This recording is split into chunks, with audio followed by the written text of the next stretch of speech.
सांडग्याची भाजी करण्यासाठी लागणारे साहित्य 4 ते 5 लसूण पाकळ्या, आल्याचे तुकडे, पाव कप किसलेलं सुकं खोबरं, चिरलेला टोमॅटो, कोथिंबीर, तेल, बारीक चिरलेला कांदा, 1 मोठा चमचा मसाला, 1 चमचा लाल तिखट, चवीनुसार मीठ आणि पाणी.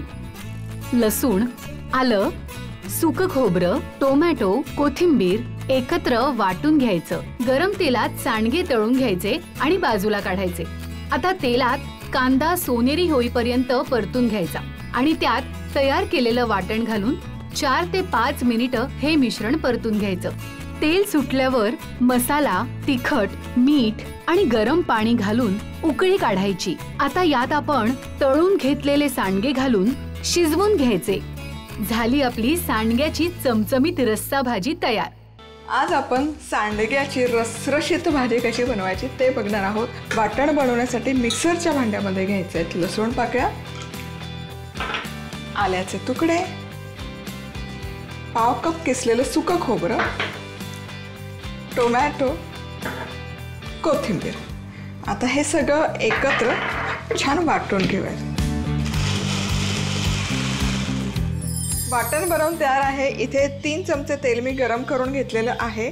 यामध्ये हे सांडगे घालूयात जे आपण बनवले होते. हे असे तळून घेतलं की त्याची चव छान येते. आता हे सांडगे छानपैकी खरपूस तळून झालेले आहेत. हे काढूयात आपण.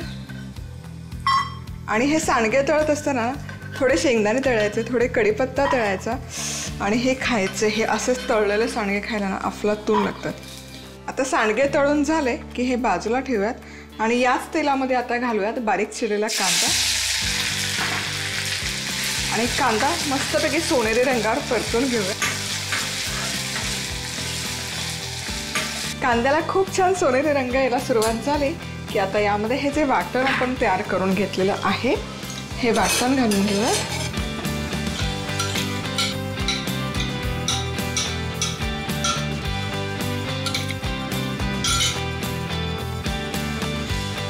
आणि हे आणखी 4 ते 5 मिनिट एकत्र छान शिजवून घेऊया. हे मिश्रण छान परतून घेतलं. व्यवस्थित असं तेल सुटायला सुरुवात झालेली आहे. आता या स्टेजला यामध्ये घालूयात मसाले. सगळ्यात आधी आपण घालतो घरगुती मसाला आणि बॅडकी मिरची रंगासाठी. रंग छान येतो भाज्यांना. चवीनुसार मीठ. आता हे मिक्स करूयात आणि मिनिटभर परतून घेऊया. आता हा मसाला छानपैकी परतून झाला की यामध्ये घालूयात पाणी. गरम पाणी घातलं तर तवंग लगेच येतो भाजीला.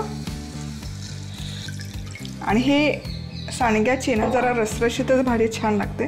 त्यामुळे पाण्याचा थोडासा जास्त वापर मी इथे करते. आणि या रश्श्याला छान एक दणकून उकळी काढून घेऊयात. हा मस्त सुवास दरवळतोय. छान अशी उकळी काढली आहे. दणकून उकळी काढायची म्हणजे त्याची चव, मसाल्यांची चव छान उतरते या रस्स्यामध्ये. आता यामध्ये घालूयात सांडगे. आणि सांडगे घातल्यावर फक्त 3 ते 4 मिनिट हे शिजवून घेऊयात. आणि हे डाळीचे सांडगे आहेत त्यामुळे काय होतात ना ते फुलतात. जसं ते शिजतात तसतसे फुलून म्हणजे वड्यासारखे फुलतात. ते छान लागतात भाजीमध्ये. तर इथे हे सांडगे आहेत ना छानपैकी मी 5 मिनिटं शिजवलेले आहेत आणि हे छान फुलायला सुरुवात झालेली आहेत. छान फुललेत आणि जितका वेळ या रश्श्यात राहतात ना ते आणखी फुलत राहतात. त्यामुळे मी आता गॅस बंद करते. अर्थात हे चणा डाळीचे सांडगे आहेत. मटकीचे जे सांडगे असतात ते शिजायला खूप वेळ लागतो. त्यामुळे तुम्ही शक्यतो या रश्श्यामध्ये घातलं ना की कुकरमध्ये 1 शिट्टी काढून घ्या किंवा वाफवून घ्या म्हणजे मटकीचे सांडगे पटकन शिजले जातात.